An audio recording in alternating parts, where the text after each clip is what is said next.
எல்லாருக்கும் நமஸ்காரம். இன்னைக்கு ஸ்ரீமன் நாராயணியத்துல தசகம் 43 பார்க்க போறோம். இது திருநாவர்த்த வதக, அதாவது கம்சன் ஒருத்தரையா அனுப்புறான் இல்லையா, பூத்தனையா அனுப்புறான், அதுக்கப்புறம் சகடாசுரனை அனுப்புறான். இப்ப அடுத்தது திருநாவர்த்தன் அப்படின்னு சொல்லக்கூடிய ஒரு அசுரன், அவனை காத்து வடிவில அனுப்புறான். அவனை பத்தின ஒரு இதுதான் இந்த தசகம். இந்த தசகம் மோக்ஷாப்தி ராகம். ஸோ ஒரு நாள் முதல் ஸ்லோகத்தில் என்ன சொல்றா அப்படின்னாக்க, ஒரு நாள் உன்னோட தாயான யசோதை உன்னை மடியில வச்சுட்டு இருக்கும்போது என்ன ஆச்சா, உன்னை மடியில வச்சு கொஞ்சிகிட்டே இருக்கா. திடீர்னு என்ன ஆயிடுத்துன்னா உன்னோட உடம்பு ரொம்ப பெருத்து போயிடுத்தான், அதாவது ரொம்ப வெயிட் ஆயிடுத்தான். அப்ப வெயிட் ஆன உடனே உன்னோட அம்மாவுக்கு என்னன்னே புரியலையா, இவ்வளோ நேரம் நன்னா தானே இருந்தது இந்த குழந்தை, ஏன் இப்படி திடீர்னு இதுக்கு உடம்பு வெயிட் ஆயிடுத்து அப்படின்னு நீ ரொம்ப வெயிட் ஆனதை தாங்க முடியாம மடியில இருந்து உன்னை கீழே இறக்கி விட்டுட்டு படுக்கையில உன்னை விட்டுட்டாலாம். இது என்ன அதிசயமா இருக்கு அப்படின்னு யோசிச்சுட்டே அவ திருப்பி அவளோட வீட்டு வேலைகள்ல ஈடுபட்டுட்டா அப்படிங்கிறா. எதுக்கு பெருமாள் தன்னோட உடம்ப பாரமாக்கிண்டார் அப்படிங்கிறது அடுத்தடுத்த ஸ்லோகத்துல வரும், காத்துன்றிருந்து நம்ம கேட்கலாம். இது 1வது ஸ்லோகம். 2வது ஸ்லோகத்துல திருநாவர்த்தன் அப்படின்னு சொல்லக்கூடிய ஒரு அசுரன், அவன் எப்படி வரான்னா சுழல் காத்து வடிவத்தை எடுத்துட்டு ரொம்ப பயத்தை கொடுக்கக்கூடிய ஒரு பெரிய ஒளி எழுப்பிண்டு மேல கிளம்பின அந்த புழுதிகளோட படலத்தால திசைகள் எல்லாத்தையும் மறைக்கிறான். அவன் வரும்போதே புழுதி அவ்வளோ வருதான். அந்த புழுதி காத்து என்ன ஆகுறது, அங்க இருக்கக்கூடிய திசைகள் எல்லாம் மறைக்கிறதான். சோ அப்படி ஒரு அசுரன் உன்னை நோக்கி வந்துன்னு இருக்கான் அப்படின்றா. நீ என்ன பண்ற, எல்லாரோட மனசையும் கவரக்கூடியவனா இருக்க. ஆனா அவன் என்ன பண்றான்னா ஒன்னை எடுத்துட்டு அந்த புழுதியோட மேல போகணும்னு பார்த்தான் அப்படிங்கிறது 2வது ஸ்லோகம். 3வது ஸ்லோகத்துல அப்படியே அவன் புழுதி நிறைய கொண்டு வரானா, அந்த புழுதியில என்ன ஆயிடுத்துன்னா இருட்டாயிடுத்தான், அப்படியே அந்த திசைகள் எல்லாம் இருட்டி போயிடுத்தான். அப்போ அங்க இருக்கிறவா யாருமே எதுவுமே பார்க்க முடியலையா நேர்ல என்ன இருக்கு அப்படின்னு. அப்போ உன்னோட தாயா இருக்கக்கூடிய யசோதை ஐயோ என்னோட குழந்தைக்கு என்ன ஆயிடுத்து அப்படின்னு கேட்டுண்டே உன்னை எங்க விட்டாலோ அங்க ஓடி வந்தாலாம். ஆனா வந்த இடத்துல பார்த்தா உன்னை காணலையாம். காணாம கதறி போய் அழறாளாம். அப்புறம் 4வது ஸ்லோகத்துல என்ன சொல்றா அப்படின்னாக்க, அந்த பெரிய அசுரனால இப்ப என்ன ஆகுறது, உன்னோட சுமைய தாங்கலியா. நம்ம முதல் ஸ்லோகத்துல பார்த்தோம் இல்லையா, பெருமாள் தன்னோட உடம்பு பாரத்தை ஜாஸ்தி ஆக்கின்றார்னு.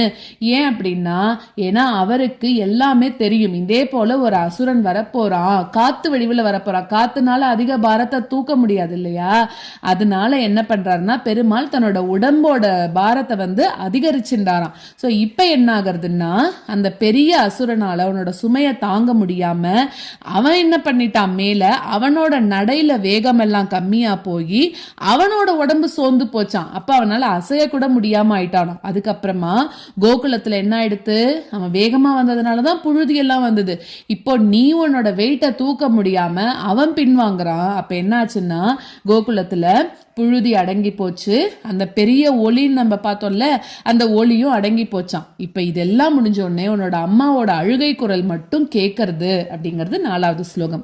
5வது ஸ்லோகத்துல யசோதை இப்படி அழறாளே அப்படின்னு நந்தகோபர் நந்தகோபர் வரார். அதுக்கப்புறம் இடையர்கள் எல்லாரும் வராராம். எல்லாரும் உன்னை பார்க்காம இப்ப அவளாமும் சேர்ந்து அழ ஆரம்பிச்சிட்டாலாம். அப்போ அந்த அசுரன் என்ன பண்றான்னா சோர்ந்து போயிட்டு, நீ என்ன பண்ற, எல்லாருக்கும் மோட்சம் கொடுக்கக்கூடிய நீ பெருமாள் ஒன்ன இப்ப அவன் தன்னோட பிடியில இருந்து விட்டுடணும் அப்படின்னு நினைக்கிறானாம். ஆனா நீ என்ன பண்ற, அவனை உன்னோட பிடியில இருந்து இப்ப விடவே இல்லை அப்படின்னு சொல்ற. அந்த அசுரன் என்ன பண்றான், உன்னோட பாரத்தை தாங்க முடியாம உன் பிடியில சிக்கிண்டு உன்னோடவே அந்த ஆகாயத்திலிருந்து கீழேயே விழுந்துட்டான் அப்படிங்கிறது 5வது ஸ்லோகம். துவாமே கதா குருமரு புரநாத ஓடும் காடாதிரூட கரிமானம் அபாரயந்தி மாதா நிதாய சயனே கிமிதம் பதேதி தியாயந்த்ய சேஷ்டத கிருஹேஷு நிவிஷ்ட சங்கா त्वामेकदा गुरुमरुत्पुरनाथवोडुं गाढाधिरूढगरिमानमपारयन्ति माता निधाय शयने किमिदं बतेति ध्यायन्त्यचेष्टतगृहेषु निविष्टशङ्का त्वामेकदा गुरुमरुत्पुरनाथवोडुं गाढाधिरूढगरिमानमपारयन्ति माता निधाय शयने किमिदं बतेति बतेति ध्यायन्त्यचेष्टत गृहेषु निविष्टशङ्का त्वामेकदा गुरुमरुत्पुरनाथ वोढुं गाढाधिरूढगरिमाणमपारयन्ति माता निधाय शयने किमिदं बतेति ध्यायन्त्यचेष्टत गृहेषु निविष्टशङ्का तावत् विदूरमुपकर्णित घोरघोष व्याजृम्भि पांसु पटली परिपूरिताशः वात्या वपुः सकिल दैत्यवरस्तृणावर्ताख्यो जहार जनमानस हारिणं त्वाम् तावद्विदूरमुपकर्णित घोरघोष व्याजृम्भि पांसु पटली परिपूरिताशः तावद्विदूरमुपकर्णित घोरघोष व्याजृम्भि पांसु पटली परिपूरिताशः वात्या वपुः सकिल दैत्यवरस्तृणावर्ताख्यो जहार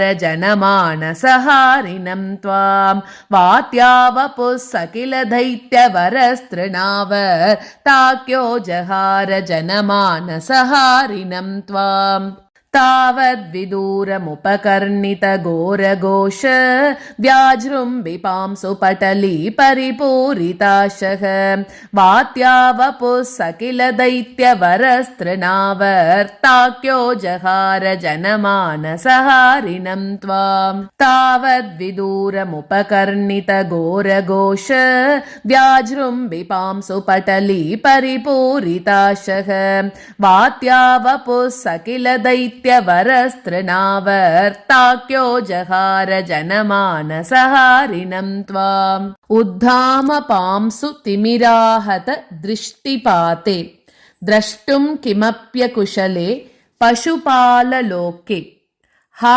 बालकस्य किमिति त्वदुपान्तमाप्ता माता भवन्तमविलोक्य भृशं रुरोद उद्धाम पांसु तिमिराहत दृष्टिपाते द्रष्टुं किमप्यकुशले पशुपाललोके उद्धाम पांसु तिमिराहत दृष्टिपाते द्रष्टुं किमप्यकुशले पशुपाललोके हा बालकस्य किमिति त्वदुपान्तमाप्ता माता भवन्तमविलोक्य भृशं रुरोद हा बालकस्य किमिति त्वदुपान्तमाप्ता माता भवन्तमविलोक्य भृशं रुरोद उद्धाम पांसु तिमिराहत दृष्टिपाते द्रष्टुं किमप्यकुशले पशुपाललोके हा बालकस्य किमिति त्वदुपान्तमाप्ता माता भवन्तमविलोक्य भृशं रुरोद उद्धाम पांसु तिमिराहत दृष्टिपाते द्रष्टुं किमप्यकुशले पशुपाललोके हा बालकस्य किमिति त्वदुपान्तमाप्ता माता भवन्तमविलोक्य भृशं रुरोद तावत्स दानववरोऽपि च दीनमूर्तिः भावत्कभार परिधारण लूनवेगः संकोचमाप तदनु क्षतपांसु घोषे घोषे व्यतायत भवज्जननी निनादः तावत् सदानववरोऽपि च दीनमूर्तिः भावत्कभार परिधारणलूनवेगः तावत् सदानववरोऽपि च दीनमूर्तिः भावत्कभार परिधारणलूनवेगः संकोचमाप तदनु क्षतपांसु घोषे घोषे व्यतायत भवज्जननी निनादः संकोचमाप तदनु क्षतपांसु घोषे घोषे व्यतायत भवज्जननी निनादः तावत् सदानववरोऽपि च दीनमूर्तिः भावत्कभार परिधारणलूनवेगः संकोचमाप तदनु क्षतपांसु घोषे घोषे व्यतायत भवज्जननी निनादः। तावत् स दानववरोऽपि च दीनमूर्तिः भावत्कभारपरिदारणलूनवेगः सङ्कोचमाप तदनु क्षतपां सुघोषे घोषे व्यतायत भवज्जननी निनादः रोदोपकर्णनवशाद् उपगम्य गेहम् क्रन्दत्सु नन्दमुखगोप कुलेषु दीनः त्वां दानवस्त्वकिल मुक्तिकरं मुमुक्षुः त्वय्यप्रमुञ्चति पपात वियत्प्रदेशात् रोदोपकर्णनवशादुपगम्य गेहं क्रन्दत्सु नन्दमुखगोपकुलेषु दीनः रोदोपकर्णनवशादुपगम्य गेहं क्रन्दत्सु नन्दमुखगोपकुलेषु दीनः त्वां दानवस्त्वकिल